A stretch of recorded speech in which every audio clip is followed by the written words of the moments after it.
Muy buenos días. Les habla Alex Sánchez Huarcaya, doctor en Filosofía y Ciencias de la Educación por la Universidad Humboldt de Berlín, Alemania. Actualmente me desempeño como director de la Maestría en Educación en la Pontificia Universidad Católica del Perú. Muchas gracias a la organización IDEM por la invitación. Un poco dialogaré sobre la pregunta que me han planteado. ¿Están las organizaciones educativas preparadas para la virtualidad? Bueno, esa pregunta, si lo hubiésemos hecho hace más de 10 años, es probable que tengamos una sola respuesta. No, pero luego de la pandemia, y no puedo decir luego, sino en la que estamos todavía, esto ha cambiado. Esto ha cambiado y se han vencido muchos mitos sobre ello, ¿no? Como que a través de las redes o la virtualidad no se puede aprender. Ahora nadie lo discute eso, solamente lo que está interesado es que sigan avanzando con las clases. Pero no entraré al tema netamente pedagógico, sino al tema de las organizaciones educativas, que es, redundo, un tema que estudio hace más de 5 años. Primero hay que entender un escenario donde está la presencialidad y donde las organizaciones educativas son muy fuertes, sobre todo en nuestro contexto. Es decir, la vinculación, la conexión con sus agentes, sus padres, pues es netamente presencial. Y donde poco a poco fueron incorporando algunos sistemas informáticos, por ejemplo, para realizar los pagos de manera virtual o para acceder a algunos documentos como la admisión o para descargar algunos archivos como la libreta de notas.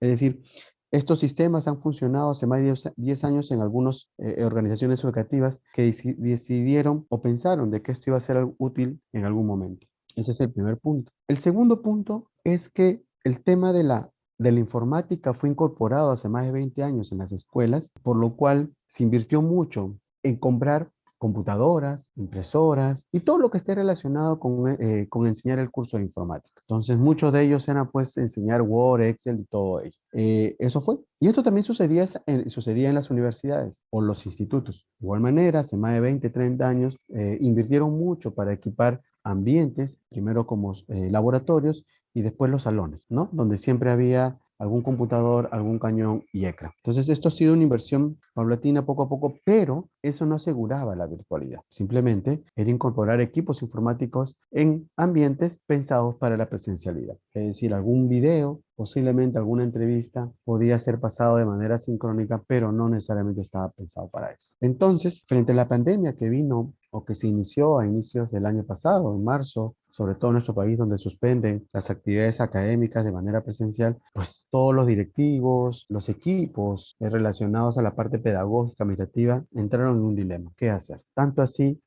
que este proceso de decisión demoró cerca de 15 días a un mes para iniciar las clases. Ese fue todo un tema que los llevaba a pensar qué hacemos, cuál va a ser el medio de comunicación, el sistema educativo no debe parar, cómo mantenemos a los estudiantes sin pensar si era público o privado. Es decir, la organización comienza a repensar. Pero acá tenemos un tema. Muchas de nuestras organizaciones tienen estructuras muy duras y significa que no son nada flexibles. Dos, los mecanismos de comunicación con los cuerpos directivos también es casi nulo. Básicamente son reuniones informativas. Y eso significaba que si se tenía que asumir algo, teníamos que pasar un proceso de aprendizaje, comunicación, era más allá que informar. Tres, la mayor parte de los padres de familia, que son los consumidores, son los que sostienen las organizaciones educativas, sobre todo las privadas, entraron en un dilema. Y era el mito que les mencionaba. ¿Mi hijo podrá seguir aprendiendo de la misma manera que lo era lo presencial? Entonces, vinieron muchas discusiones y las organizaciones educativas, dependiendo la capacidad de los sujetos que estaban dentro de ellas, pudieron resolverlo lo más pronto posible. Es decir, pudieron entender qué es lo que sucedía en el entorno, qué es lo que se les venía, qué es lo que tenían y a partir de ello marcar, este es el camino. Junto con ello significaba también buscar qué es lo que sucedía en los países del norte, donde ya la cuarentena o suspensión de clases había iniciado muchos meses antes. Entonces ya se habían tomado varias decisiones. Es decir, estas organizaciones educativas, si lo mirábamos con aliento, veíamos que iban a entrar un cambio. Pero un breve análisis lo que se hace es de que muchas de ellas simplemente pasaron un proceso de adaptación. Es decir, adaptar la virtualidad dentro de su modus vivendi. Y eso no significaba cambiar. Y cambiar me refiero a mover las estructuras, cambiar la mirada de la forma de pensar de los sujetos que están en la organización, si no tuvieron que adaptarse. Junto a un tema de aprendizaje, de esfuerzo, de dedicación de todos, tanto del equipo directivo como del cuerpo docente, y junto con ello de los padres de familia y de los estudiantes. Es decir, se pasaba a un nuevo escenario. Las organizaciones educativas están preparadas para la virtualidad, lo han tenido que hacer. Pero el tema no queda acá. Sabemos sobre todo en el país que la vacunación contra el COVID se logra a fin de año para los adultos y es probable que entre fines y inicio del otro año se pueda hacer con los menores de edad, o sobre todo de los niños de 17 a 3 años de edad. Sabemos que en los países del norte ya iniciaron las clases de manera presencial. Ha habido también avance y retroceso, es decir, han abierto las escuelas, las han tenido que cerrar, pero muchos de los países ya lograron la vacunación en casi la totalidad de los adultos. Esto ha cambiado el escenario. ¿Por qué? Porque en nuestro contexto hay una desesperación por volver a la presencialidad. Y si sucede eso, la virtualidad quedará nula. Es decir, lo poco de lo que se adaptó y se incorporó dentro de la organización puede volver de nuevo a cero. Entonces acá hay un reto de los gestores. ¿Cómo mantener la virtualidad como una forma de comunicación, de aprendizaje, de interacción entre docentes y estudiantes, sea en las organizaciones privadas, públicas, educación básica, educación superior? Dos, cómo seguir realizando trabajos de educación remota como parte del proceso de enseñanza, pero también cómo se puede trabajar en organizaciones educativas de manera remota. ¿Será posible? ¿O estaremos viendo de que todo esto, lo poco logrado, se vuelva a cero? Hay muchos retos. Uno es la formación de todos, equipo directivo, docentes. Tiene que haber una formación continua, mucho más fuerte con el fin de poder lograr lo que se desea. Segundo, el cambio de las estructuras. Una organización educativa de por sí es compleja, pero también tiene que ser ágil para atender diversos problemas.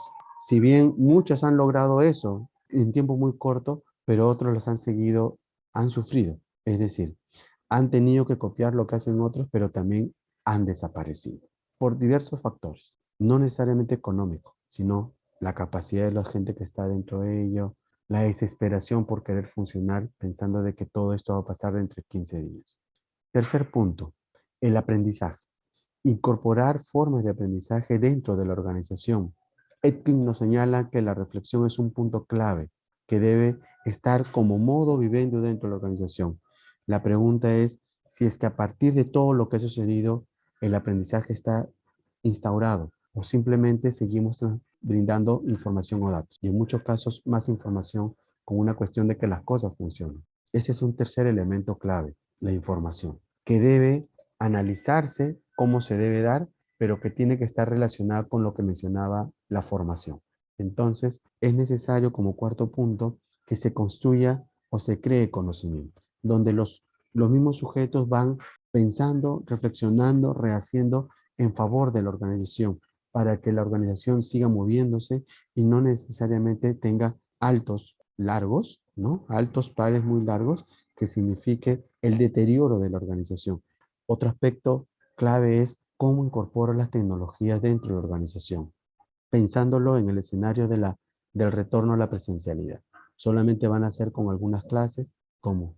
¿Cómo hacemos, cómo derrumbamos esos mitos para que tanto los docentes como los padres puedan seguir vinculados a la organización y no la desacrediten con esos mitos que no necesariamente son ciertos, sino son falsos, pero que fueron construidos también por responsabilidad de las organizaciones educativas?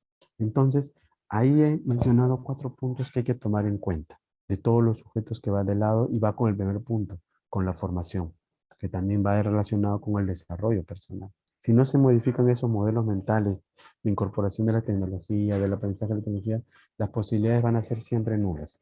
Son 4 elementos y asumo que deben haber otros más, pero la organización educativa se hace, se crea, se construye, se rehace, es un organismo vivo y por lo cual necesita de todos para que siga sobreviviendo. Entonces, sí podrían estar preparadas las organizaciones educativas si se suman varios puntos, pero hay que mover la organización, hay que mover a las personas para que tanto los directivos como el cuerpo docente puedan mirar hacia otro lado. No necesariamente también verlo tan material, ¿no? Es que si yo virtualizo tengo más alumnos, no, va más allá.